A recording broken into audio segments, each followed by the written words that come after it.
राजा दशरथ को तड़प तड़प कर मरने का श्राप किसने दिया था? पौराणिक कथाओं के अनुसार श्रवण कुमार के पिता का नाम शांतनु था और उसकी माता का नाम ज्ञाननौनुति था।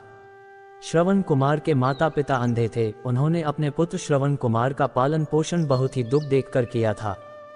श्रवण कुमार का अपने माता पिता के प्रति बहुत प्रेम था। श्रवण कुमार अपने माता पिता को भगवान की तरह पूजता था।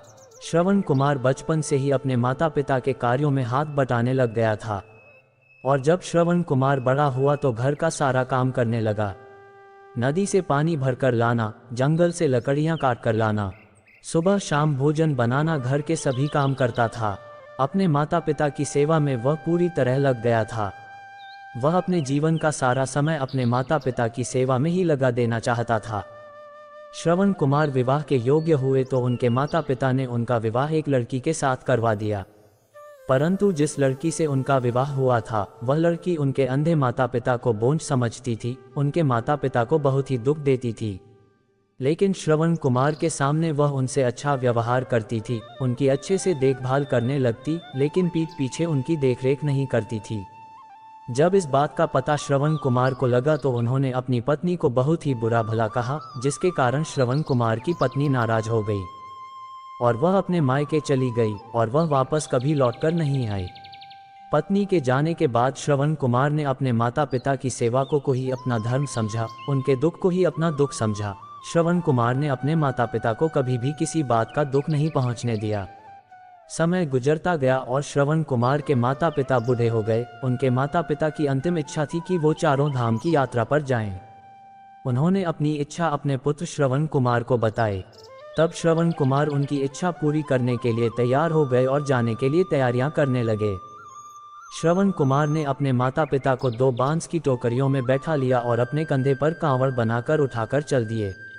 श्रवण कुमार अपने माता पिता को काशी जी, गया जी, प्रयागराज ऐसे कई तीर्थ स्थलों पर लेकर गए। जिन जिन तीर्थ स्थलों पर जाते उनका वर्णन करके अपने माता पिता को सुनाते थे। श्रवण कुमार जंगल के रास्ते से गुजरते हुए जा रहे थे, तभी उनके माता पिता को बहुत तेज प्यास लगती है। उन्होंने श्रवण कुमार से पानी लाने को कहा। श्रवण कुमार ने एक पेड़ के नीचे अपने माता पिता की कांवड़ को रखा और पानी का कमंडल लेकर जल की खोज में निकल पड़े। थोड़ी दूर चलने के बाद उन्हें एक तालाब दिखाई दिया और वह उस तालाब के पास पहुंच गए और संयोग से अयोध्या के राजा दशरथ वन में शिकार करने निकले थे। दिन भर इधर उधर घूमने के बाद, जंगल में भटकने के बाद में कोई शिकार नहीं मिला और वह घर की ओर प्रस्थान करने ही लगे थे कि उन्हें उस तालाब पर हलचल सुनाई दी। उन्होंने सोचा कि अवश्य कोई वन्यजीव तालाब पर पानी पीने आया होगा।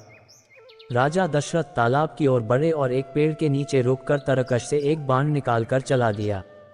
बाण उस हलचल की ओर बढ़ रहा था जो हलचल राजा दशरथ को सुनाई दी थी, किंतु वह कोई वन्य प्राणी व जीव नहीं बल्कि श्रवण कुमार थे जो अपने माता पिता के लिए जल लेने आए हुए थे।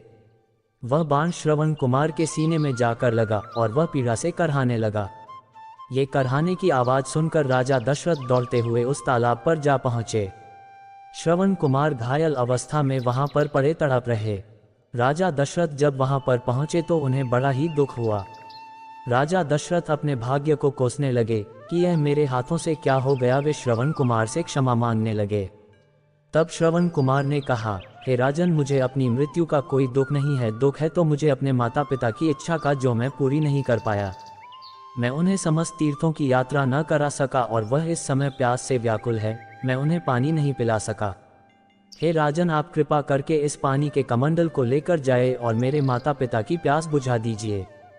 इतना कहकर श्रवण कुमार ने अपने प्राण त्याग दिए। अनजाने में हुए इस अपराध से दुखी व व्याकुल राजा दशरथ श्रवण कुमार के माता पिता के पास किसी तरह से पहुंचे।